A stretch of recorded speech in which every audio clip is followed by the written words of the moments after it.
তা বাড়ি চলে যাওয়ার পর মনটা খুব খারাপ করছিল আর বেশ বোরিংও লাগছিল, তাই ভাবলাম আজকে আবার কালীবাড়ি যাই, একটু মায়ের দর্শন করে আসি।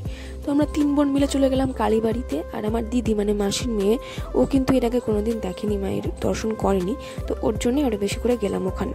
তো মন্দিরে ঢুকেই প্রথমে দেখলাম যে বড় লাইন পড়েছে পুজোর জন্য।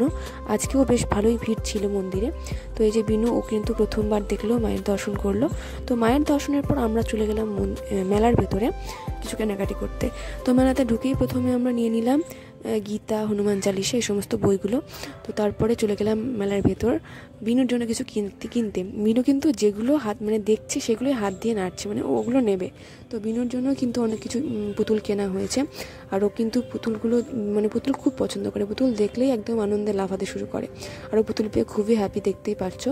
তো কিছু কেনাকাটি করার পর আমরা চলে গেলাম কিছু খাওয়া দাওয়া করতে। আগের দিন কিছুই খাওয়া হয়নি, কারণ সন্ধ্যা হয়ে গেছিলো, দেরি হয়ে গেছিলো এই জন্য।